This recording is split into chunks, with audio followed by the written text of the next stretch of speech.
Hello friends, ఈరోజు ఎమ్మి double ka meetha తయారు చేయడం చూసేద్దాము.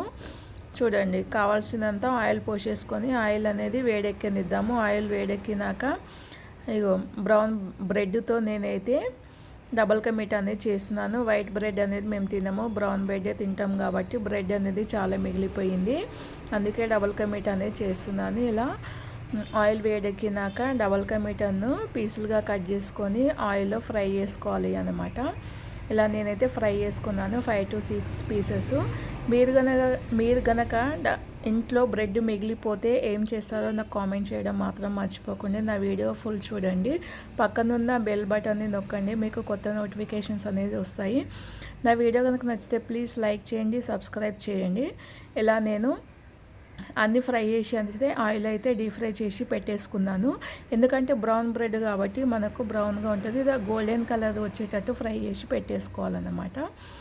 ఇంకా చూసుకోండి అలాగే డ్రై ఫ్రూట్స్ కోసం డ్రై ఫ్రూట్స్ కూడా నేను కొద్దిగా తీసేసి పెట్టుకున్నాను, యాలకులు అనమాట.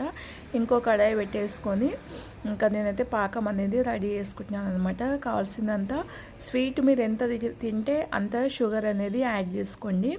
మా పిల్లలు కొంచెము స్వీట్ ఎక్కువనే తింటారు, అలాగనేసి నేను షుగర్ అనేది ఎక్కువనే యాడ్ చేశాను. ఇంకా షుగర్ యాడ్ చేసి దానికి సరిపడంత వాటర్ పోసేసుకోవాలి. వాటర్ పోసేసుకొని మనము తీగ పాకం రాకుండా మన వేలికి స్టిక్కీ వచ్చేటట్టు పాకం అనేది చేసేసుకోవాలన్నమాట. ఇగో చూడండి, ఇలా స్టిక్కీగా రావాలి. అంటే మన 2 వేళ్ళ మధ్యలో ఇలా పెడితే ఇట్లా అంటుకోవాలన్నమాట. అలా ఉండాలి, అలా ఉంటే సరిపోతుంది. ఇంకా దీంట్లోనే నేను యాలకుల పొడి అనేది యాడ్ చేసుకుంటున్నాను.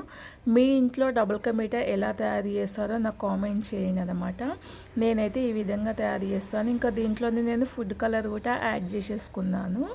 ఫుడ్ కలర్ మీ ఇష్టము, ఉంటే యాడ్ చేసుకోండి, లేకుంటే లేదు. ఫుడ్ కలర్ ఉంటే కొంచెం కలర్ఫుల్గా ఉంటుంది కాబట్టి నేను ఫుడ్ కలర్ కూడా యాడ్ చేసేసుకున్నాను అనమాట. ఇంకా నేను కొద్దిగంతా మిల్క్ ఉంటే ఇంట్లో మిల్క్ కూడా వేసుకున్నాను. మిల్క్ వేసుకుంటే టేస్ట్ అనేది చాలా బాగుంటుంది, సూపర్ ఉంటుంది అన్నమాట.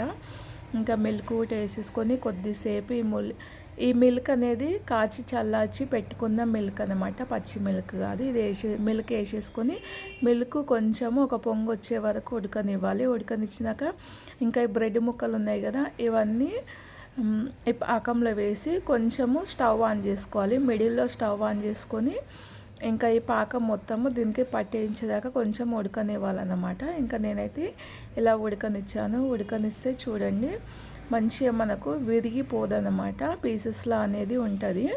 ఇంకా పాకం మొత్తము అన్నిటికీ పట్టేసుకుంది. ఇప్పుడు నేను డ్రై ఫ్రూట్స్ అనేది వేసుకుంటున్నాను. ఇంకా నెయ్యి అనేది కొద్దిగంత నెయ్యి యాడ్ చేసేసుకొని, నెయ్యి ఉంటే నెయ్యి యాడ్ చేసేసుకోండి.